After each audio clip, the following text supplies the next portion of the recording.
Hi friends, welcome to crazy brothers love. అందరూ ఎలా ఉన్నారు? మేమైతే బాగానే ఉన్నాము. ఈరోజు మనం చేయబోయే రెసిపీ వచ్చేసి ఎగ్ ఫ్రై. ఫుడ్ లవర్స్కి అయితే ఈ వీడియో చాలా బాగా నచ్చుతుంది.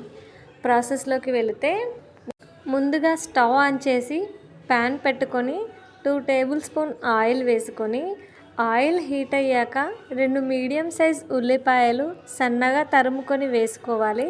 అలాగే 5 నుంచి 6 పచ్చిమిర్చి ముక్కలు వేసుకొని బ్రౌన్ కలర్ వచ్చేంత వరకు ఫ్రై చేసుకోవాలి. బ్రౌన్ కలర్ వచ్చాక 1/2 టీ స్పూన్ పసుపు, 1/2 టీ స్పూన్ ధనియా పౌడర్ వేసుకొని కొద్దిగా కలిపిన తర్వాత ఎగ్స్ పగలగొట్టుకొని వేసుకోవాలి. ఫ్రెష్గా దంచిన అల్లం పేస్ట్ కూడా వేసుకోవాలి.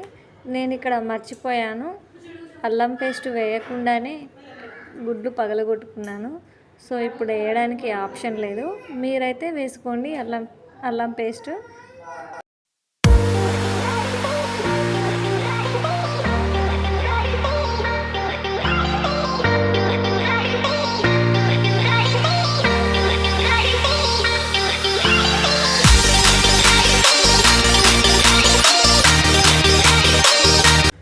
ఎగ్స్ అన్నీ పగలగొట్టుకున్న తర్వాత కొద్దిసేపు అలానే ఉంచుతున్నాను.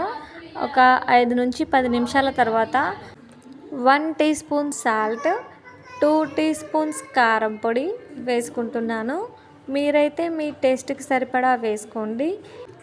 ఈ ఎగ్స్కి ఉప్పు కారం బాగా పట్టేలా ఒక 5 నుంచి 10 నిమిషాల వరకు ఫ్రై చేసుకోవాలి.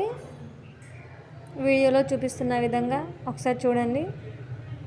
చివరగా కొత్తిమీర పొడి, చికెన్ మసాలా ఉంటే వేసుకోండి, లేకుంటే ఆప్షనల్. అంతే అండి. చివరగా కొత్తిమీర ఆకు వేసుకుంటే వేడి ఎగ్ ఫ్రై రెడీ. ఈ ఫ్రై అన్నంలోకైనా చపాతీలోకైనా చాలా బాగుంటుంది. వీడియో నచ్చితే లైక్ చేయండి మరియు మీ ఫ్రెండ్స్కి షేర్ చేయండి. ఇలాంటి మరిన్ని వీడియోస్ కోసం మన ఛానల్ని సబ్స్క్రైబ్ చేసుకోండి.